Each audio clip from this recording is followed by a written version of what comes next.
So ngayon, tuloy na natin mga kapatid yung pagtanggal ng bagwis ng dalawa nating warriors dito na si Wantay saka si ano pangalan nito? Si Balanar. No, laki na ng tubig mga kalapatid. Siniwan ko to kanina, biruin nyo. Wala pang tubig dyan. Ngayon meron na, high tide. Abot yan doon, hanggang sa kanal na yan doon. So ganyan ang tubig sa atin ngayon dito. Kaya nga meron tayong tulay eh. Na pinakita ko sa inyo ng last video. Ayan, unahin natin yung si Balanar na unahin natin.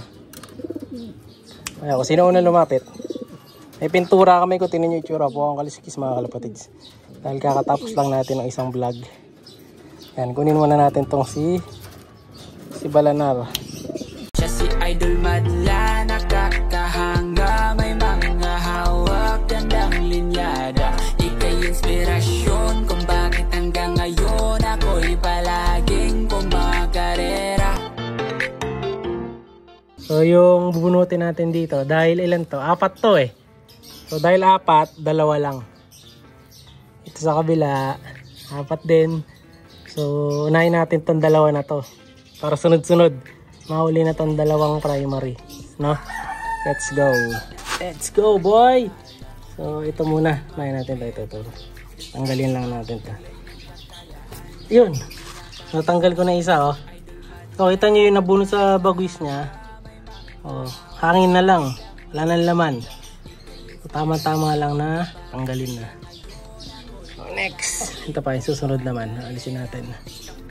Oops. Hilayin nyo lang yan mga kalapatids. Ito, natanggal ko na yung kasunod oh. 2 na. Oh, ayan. Ito na yung itsura ni Balanar ngayon. Oh, wala na yung 2 niyan. Ayan siya. Tatapak. Umuwi na mga kalapatid si Balanar, tumakas. Pambihira itong si Balanar. Hulingo na, tumatakas mga kalapatid eh. Pumunta doon sa tubig oh.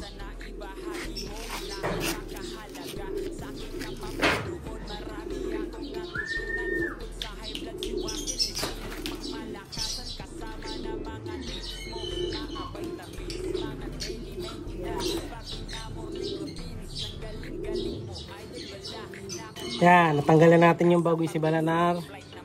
Kabilaan, ayan ang tsura niya. Dalawa lang. Yan. Pero wala naman na sila nararamdaman dito. Dahil ano na to eh. Baga, wala na talaga yung bagoy na naman. Ano na natin eh. Pag doon, pinasingaw. Ngayon, bubuwing na natin siya. Hanggang mamayang hapon na to. Hanggang sa pagkain niya. Ayan, pasok. Good boy. Siyempre, tatago natin sa trapdoor. Oops, nagtuwad yung ano dito. Yung pang stand. Ayan, alright. Medyo iniinda pa niya yung bagwis niya mga kalapatid. So, gumaan kasi yung bagwis nila niyan. Kasi sa Kalapate, ang mas mabigat sa kanila, sabi ng mga kalapatids natin, saka ayon sa research, mabigat pa yung bagwis nila sa tunay na bigat ng katawan nila. So, ayan, kunin natin tong isa. Tara boy! Yeah, ikaw naman. Sumusunod siya oh. Nahabol niya. Ito naman, sa hen natin na si Lina, 2 din. So, tingnan ko, tama. Kasi, ay di, 3 lang pala dito. So kung bibilangin natin yung bagwis nito, 1, 2, 3, 4, 5, 6, 7. 3 lang pala sa kanya mga kalapatids. No, so 2 na kagad dito, isa makuhuli. Sa kabila, tama, sa kanya 2. Mas na damihan pala natin ng putol kay Balanar. Kay Lina, konti lang. Tanggalin natin itong 2. No, ganun lang din, bunot lang din yan mga kalapatids. Siyempre unahin natin yung pinakadulo. Ito. O, ganyan lang oh. Tapos wala akong mararamdaman yan. Ganun lang mga kalapatids. So, natanggal na rin kagad natin yung isa. Tapos yung kasunod, ganun lang mga kalapatids. Sila lang. Ayun, tanggal na agad. Yung bagwis nila, ito na. Yung mga naputol natin. Kasi singawin na lang natin to. So, itsura ng bagwis na ngayon. Ito na. Saan ba? Ayan. 2 lang. May isa siyang laktaw. kabila, may isa ring laktaw. Kasi patubo na yung number 7 yata to. Number 7. Kaya wala na 6 eh. So maunang naglugon to. No? So ngayon, okay na. Balik na natin sila doon para sa training. So ihindayin nila ng konti yan. Mabibigatan sila sa bagwis nila. Malabang hindi na makatalon sa akin si Balanar. Lakad muna tayo dito.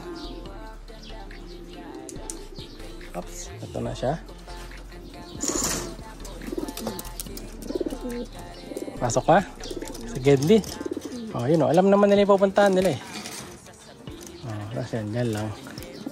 Wala na rin. Ayos na yung bagos yun. Kanina nakalabas eh. Pero ngayon, ayos na. Diba? So, kabisado na nila. So, maya papakainin ko to. Magliligpit muna ako dito mga kalapatids. Balikan ko kay mamaya. No? Mamaya titrain pa natin to pagpasok. Time check. Alas 6 na mga kalapatids. Kailangan na natin magpatuka sa mga warriors natin na ito. Nagabang na sila. At medyo dumidilim na. Kaya kailangan magpakain na. Wala na rin tubig.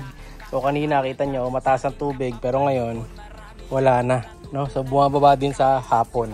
So yung high tide hanggang tanghali. Tapos sa hapon pababa na yan hanggang gabi.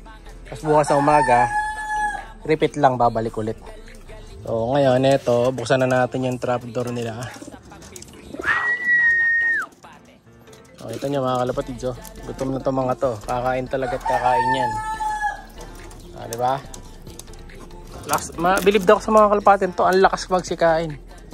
No? Hindi sila choosy sa patoka, no? Unlike yung mga kalapati natin, diba? Marami nagchat-chat sa akin, yung mga ibon daw nila, choosy. Mapili sa patoka, nahihirapan silang pakainin. Laglag ng tubo ko. Pero itong mga one-tie birds ko dito, hindi sila. Ayan, pasok!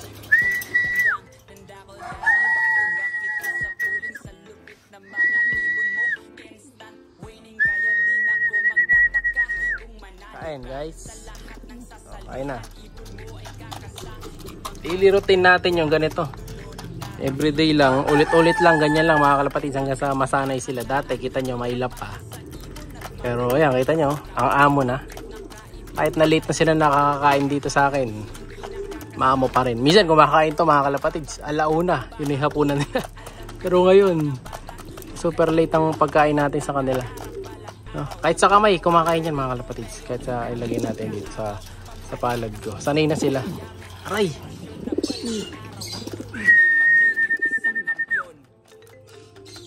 So yung next sa bagwis niyan, bubunutin natin kapag nakita kong medyo kalahati na yung isa. No? So yung dulo na lang naman yung tinira natin eh. Tapos habang umahaba yan, pakakawalan ko na sila dito, papakawalan na natin. No? So yung next stage na training is dito na. Ayan, dito na sa kabila. Sa ibabaw, yan. Para mas maganda na yung view nila. Pero for now, dito muna.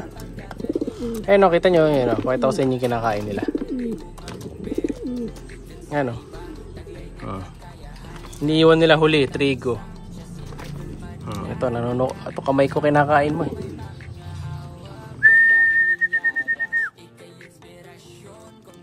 Sige, kain. Lagyan na natin dito. Yan. Ubusin na nila yung mga kalapatid. So yan muna ang training natin for today. Sara na natin to. Ayan, gaya ng dati. Ayan, lahat ng mga pwedeng sabi, tatanggalin ko yan. Malakas uminom talaga to mga kalapatids eh. Yung hen. Tingin ko ito, magandang breeder to eh. No, magiging maganda siyang breeder.